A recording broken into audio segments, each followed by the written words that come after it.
뉴스닥으로 가보죠. 뉴스쇼 증권시장 뉴스닥 세미래정책연구소 허성무 소장, 바른정당 이준석 노원병 당협위원장 두 분 나오셨어요. 어서 오십시오. 네, 안녕하세요. 이준석 위원장님. 네. 지난주까지 최고위원으로 소개를 했는데. 네. 어제 지도부가 이제 전당대회로 새로 생겼으니까. 그러니까요. 드디어 이제 당비를 적게 내는 이제 당협위원장으로 복귀했습니다. 그러니까 최고위원일 때 얼마 내셨어요, 당비? 최고위원 100만 원이고요. 당협위원장은 10만 원입니다. 와, 10배나 차이 나요? 네. 축하드립니다. 아, 감사합니다. 다시 방송 좀 줄이시던가요? 당협위원장이란 호칭이 하나 있고 네. 저기 한국독립야구연맹 총재 그러니까요. 지금 맡고 계시죠. 그러니까 이것도 참 보면은 할 일 많고 진짜 뭐 받을 건 없는 자리인데 독립야구. 예, 이런 것만 늘어납니다. 아주 영세한 곳인데. 그러니까 이제 야구 선수 친한 분들이 많다 보니까 네. 이제 야구 해달라고. 좀 인프라 좀 확충하는데 다 조금 달라 그래가지고 맡았는데 같이 그냥 고생하고 배고르면서 열심히 해야 됩니다. 이제. 그 위원장이란 호칭이 좋으세요? 총재가 낫습니까? 확실히 총재라는 게 멋있지 않나요? 총재 이게 이준석 총재. 뭔가 이회창 총재랑 명칭만 맞먹는 것 같고 뭐 이런 거. 이상해요. 위원장으로 할게 그냥 예. 위원장으로. 아무튼 바른정당 하루 사이에 많은 변화가 있었는데 이 얘기는 아마 상한가 하한가 하다 보면 나올 것 같아요. 예. 일단 미뤄두고 하한가부터 가보겠습니다. 허성무 소장님 하한가. 네, 저는 이재호 전 의원. 이재호 대표, 늘푸른 한국당 대표 골라오셨어요. 이준석 위원장. 저는 골라온 하한가부터. 박지원 의원 골라왔습니다. 하한가 국민의당 박지원 전 대표 박지원 의원. 네. 우선 허성무 소장님.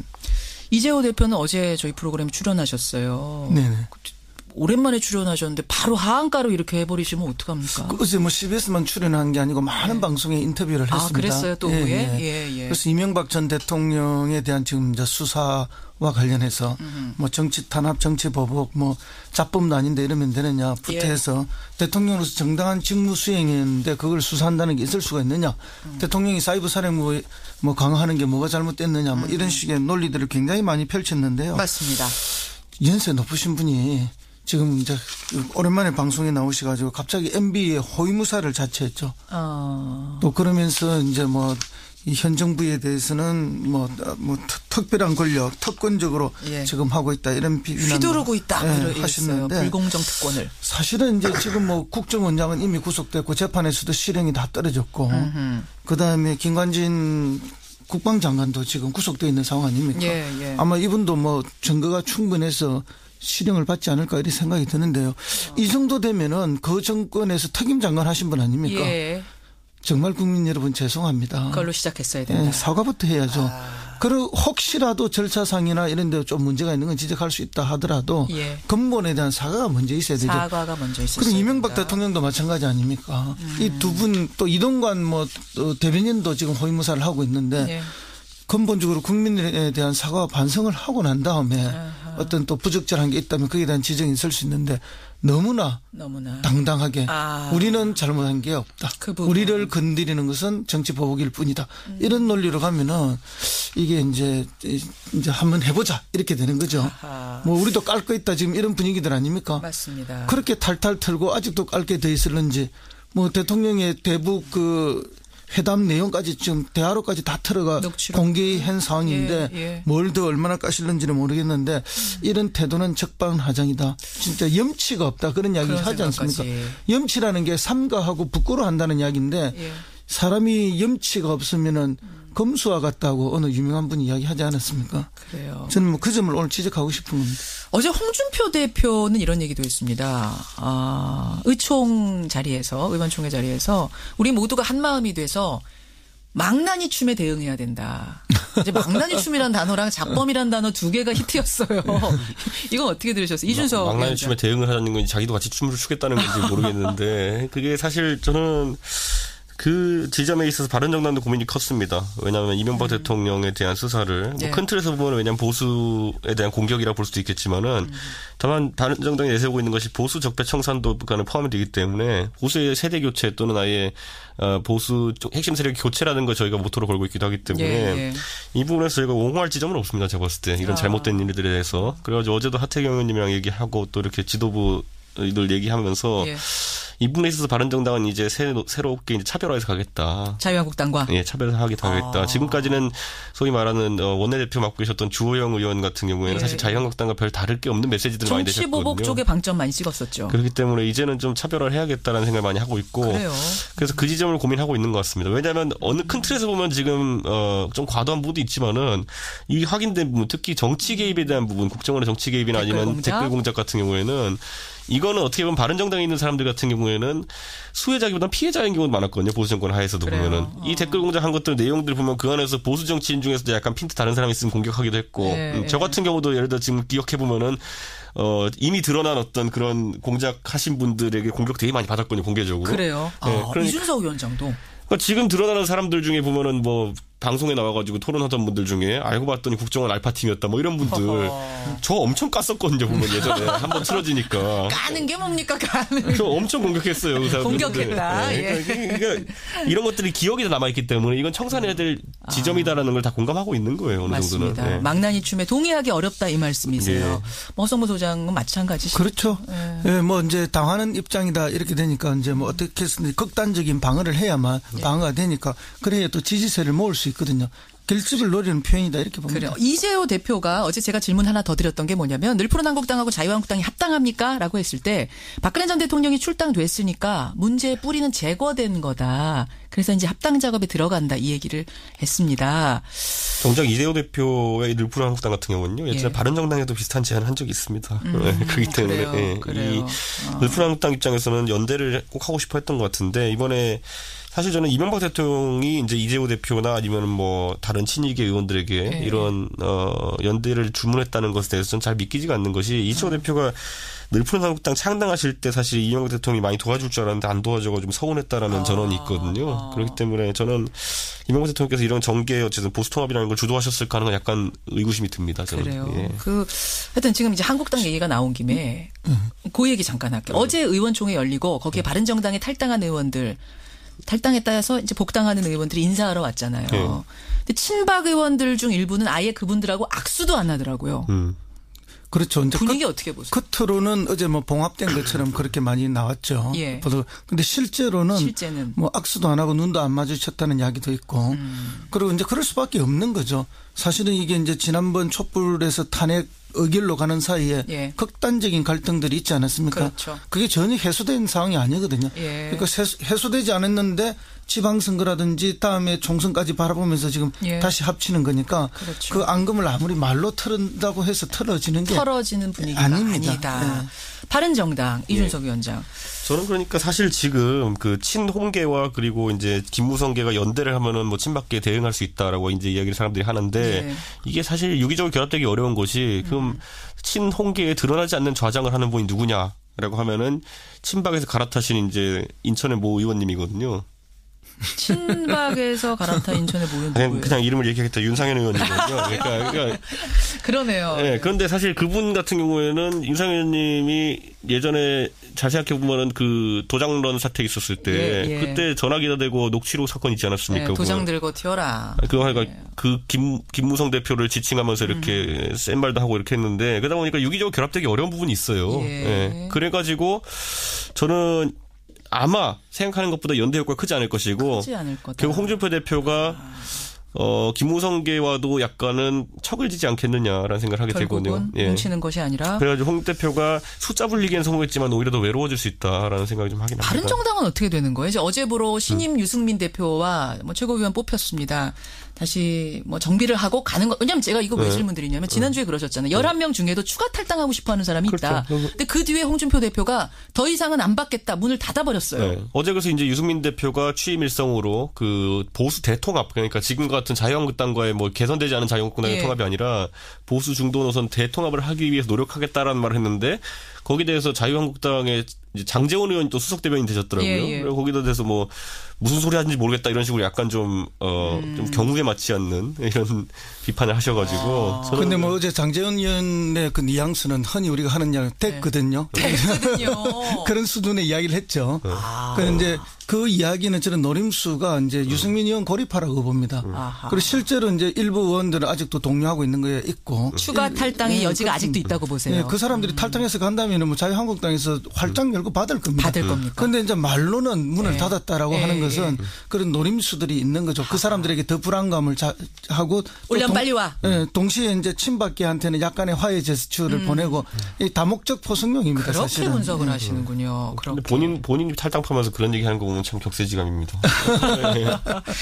그래요. 원래 그런 분들이 더 해요. 전향한 분들이. 네.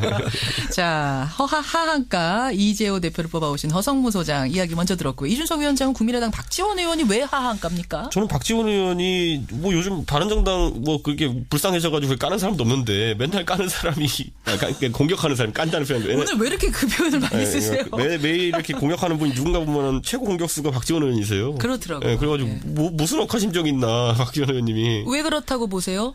저는 이제 안철수 대표가 아무래도 이제 원심력이 좀 작동하다 보니까 국민의당에서 이제 본인의 독자 노선을 좀 걷겠다는 그런 취지가 보이다 보니까 박지원 의원님은 또 반대로 본인이 하고 싶은 게 이제 전남지사 출마하시고 싶은다고 알려졌잖아요. 예. 근데 그게 좀 약간 좀 여의치 않으니까 요즘.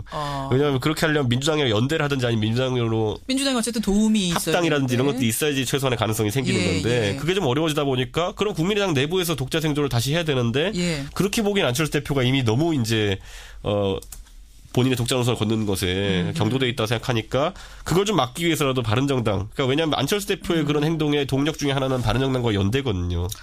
그래서 그걸 좀 차단하기 위해 가지고 강하게 이야기하시는 것이 아닌가.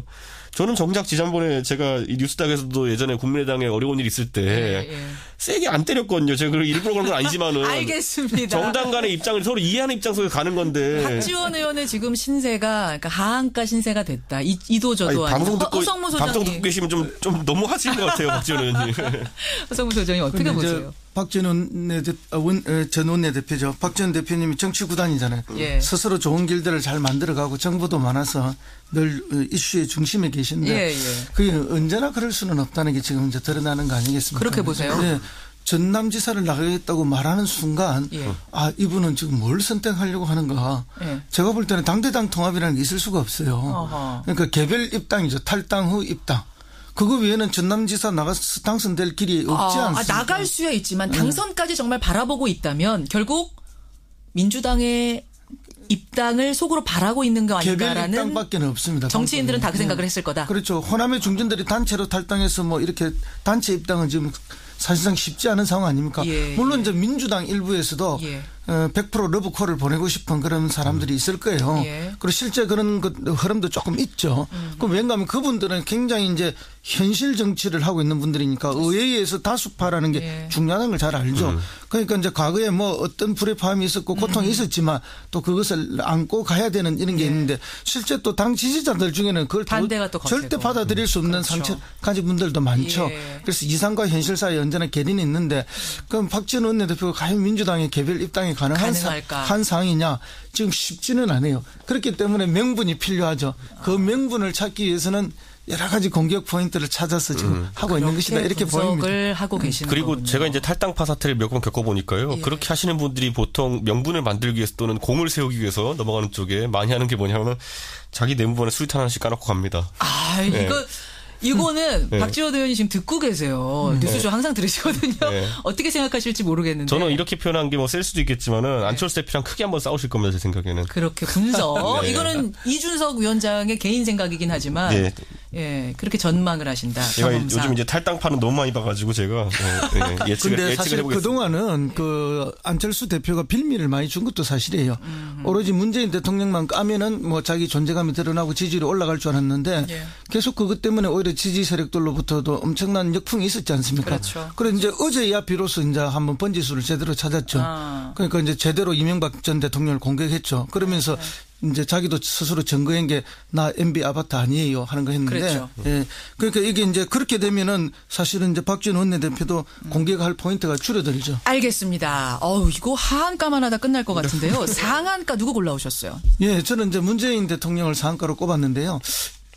자, 여기까지 일단 이준석 위원장. 저는 검찰이죠, 이제. 검찰을 상한가로. 역설적으로 대통령께서 해외에 나가신 동안에 검찰이 이제 가장 주목받게 됐습니다. 자, 문재인 대통령 꼽아오신 이유는 뭐 정상회담 성과 이런 겁니까? 그렇죠. 지금은 이제 뭐 한미 얘기도 있었고 그다음에 한중 얘기도 있었지만 예. 또 한 아세안 외교 이렇게 뭐 프레이드식으로 벌여가면서 성과들이 굉장히 많이 나죠. 특히 이제 한미 외교 관련해서는 굉장히 코리아 패싱에 대한 걱정이 있었는데 예. 그 불식되었고 한중 외교는 사드 보복 지금 철회되고 있지 않습니까? 예. 그러면서 국민들이 이제 마음으로 굉장히 편안함을 느끼니까 그리고 이제 경제적으로 다시 이제 중국과의 관계가 좋아지고 이러니까 뭐 대통령이 박수 받을 수밖에 없는 그런 외교상이다 이렇게 봅니다. 전병헌 수석과 관련된 건이 나오면서 상한가를 계속 기록할 수 있을까 청와대가. 예, 그건 이제 좀 아픔이긴 한데요. 제가 볼 때. 그런데 역설적인 또 효과가 또 있습니다. 어떨 거요? 지금 이제 뭐 탄압이다, 정치 탄압이다 해서 뭐 굉장히 반발이 심한데. 전병헌 수석이. 네, 자유한국당으로부터.